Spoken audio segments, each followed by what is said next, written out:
అందరికీ నమస్కారం. ఈ మధ్య కాలంలో అనేకమైనటువంటి బాధాకరమైనటువంటి వార్తలు చూసిన నేపథ్యంలో మీ అందరితో నేను మాట్లాడాలనుకున్నాను. ప్రభుత్వం ముందు కొన్ని డిమాండ్స్ పెట్టాలనుకున్నాను. ప్రధానంగా స్వర్ణకార వృత్తిలో ఉన్నటువంటి అనేక మంది ఆత్మహత్యలకు సంబంధించినటువంటి అంశాలు ఈ మధ్య పత్రికలలో, టీవీ ఛానల్లో చూసి చాలా బాధపడుతూ వచ్చాము.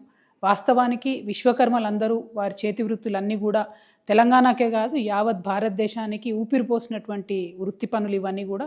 అవన్నీ నెమ్మదిగా కార్పొరేట్ సంస్థలు వచ్చిన తర్వాత మరి మరుగున పడుతూ వచ్చినటువంటి విషయం మనందరం కూడా గమనిస్తున్నాము.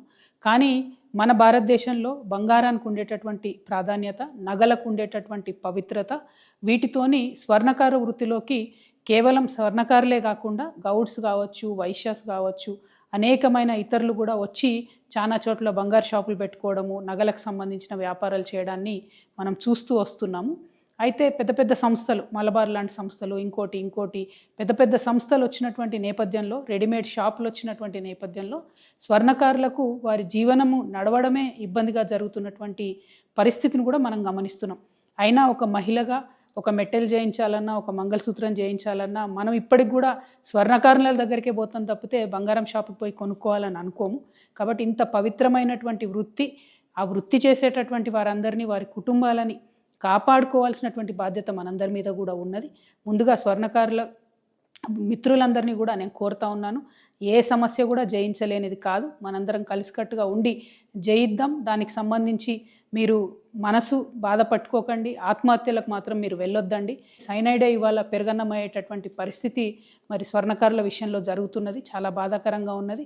మీ అందరినీ నేను రిక్వెస్ట్ చేస్తూ ఉన్నాను. నేను ఎంపీగా ఉన్నప్పుడు మా నిజామాబాద్ జిల్లాలో ఈ యాక్ట్ 411 ఏదైతే ఉందో అది పెట్టకుండా దొంగ బంగారం కేసులో ఈ స్వర్ణకార వృత్తులు చేసేటటువంటి వాళ్ళను పోలీసులు ఇబ్బంది పెట్టకుండా నా వంతు ప్రయత్నం నేను ఆనాడు చేయడం జరిగింది.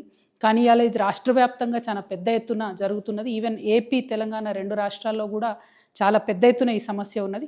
ఈ సమస్య పరిష్కారం అయ్యే విధంగా నేను ఇవాళ ఒక ఎమ్మెల్సీగా ఉన్న ఒక బాధ్యతాయుతమైనటువంటి సంస్థ జాగృతి నడుపుతున్నటువంటి వ్యక్తిగా, బీసీ ఉద్యమంలో మరి పోరాటం చేస్తున్నటువంటి ఒక వ్యక్తిగా మీ అందరికీ నేను అండగా ఈ యాక్ట్ 411 సవరించేంత వరకు కూడా పోరాటం చేస్తానని ఈ సందర్భంగా మీ అందరికీ తెలియజేస్తూ ఉన్నాను. మీరు మానసికంగా ధైర్యంగా ఉండండి.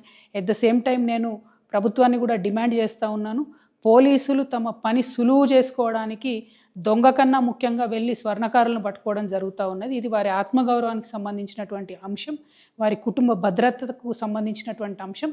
కాబట్టి పోలీసు వాళ్ళు చాలా సున్నితంగా ఈ వ్యవహారాన్ని డీల్ చేయాలని చెప్పి కూడా నేను కోరుతా ఉన్నాను. ఎట్ ద సేమ్ టైం మనం అభివృద్ధి కోసం కూడా చాలా ప్రయత్నం చేయాలి. కాంగ్రెస్ పార్టీ కామారెడ్డి డిక్లరేషన్లో వృత్తి పనిదారులందరికీ కూడా ప్రతి జిల్లా హెడ్ క్వార్టర్లో 5 ఎకరాల స్థలం ఇచ్చి షాపింగ్ మాల్స్ కట్టిస్తామని చెప్పడం జరిగింది. అట్లానే పర్టికులర్లీ స్వర్ణకారులకు సంబంధించి అనేకమైన స్కీమ్స్ ఇస్తామని చెప్పడం జరిగింది.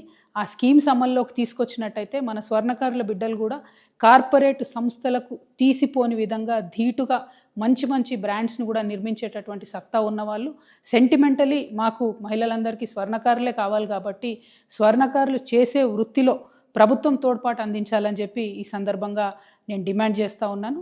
ఎట్ ద సేమ్ టైం ఈ యాక్ట్ 411ని ప్రభుత్వం యొక్క తోడ్పాటుని రెండింటిని సాధించే వరకు కూడా నేను మీతో పోరాటం చేస్తానని మీ సోదరిగా మీ అందరికి కూడా మనవి చేస్తున్నాను. స్వర్ణకార మిత్రులందరికీ కూడా నేను ప్రత్యేకంగా మళ్ళీ మీ సోదరిగా మీకు దండం పెట్టి నేను చెప్తా ఉన్నాను, ఎట్టి పరిస్థితుల్లో ఆత్మహత్య అనేటటువంటిది పరిష్కారం కాదు. మీకేదన్నా చిన్న ఇబ్బంది జరిగినా కూడా ఖచ్చితంగా సోషల్ మీడియానో, నా ఫోన్ నంబరో ఏదో ఒక విధంగా మమ్మల్ని రీచ్ అవ్వండి. పోలీసుల విషయమైనా ఇంకోటైనా తప్పకుండా మీకు అండగా మేము నిలబడతామని చెప్పి తెలియజేస్తూ ఉన్నాను. చాలామంది నకిలీ పోలీసుల వేషంలో కూడా ఈ మధ్య మిమ్మల్ని మోసం చేసి భయపెట్టే ప్రయత్నం చేస్తూ ఉన్నారు. అటువంటి ట్రిక్స్కి పడిపోకుండా దయచేసి ఇమీడియట్గా పోలీసులకు కంప్లైంట్ చేయండి, లేదా దగ్గర ఉన్నటువంటి నాయకులను అప్రోచ్ అవ్వండి. అల్టిమేట్గా ముందు మనం బతికుంటేనే పోరాటం చేయగలుగుతాం, ముందు మనం బతికుంటేనే మన బిడ్డలకు మంచి భవిష్యత్తు ఇవ్వగలుగుతాం. కాబట్టి ఆత్మహత్య వైపుగా వెళ్ళవద్దని చెప్పి స్వర్ణకార మిత్రులందరినీ కూడా నేను ప్రార్థన చేస్తాను. Thank you. జై తెలంగాణ.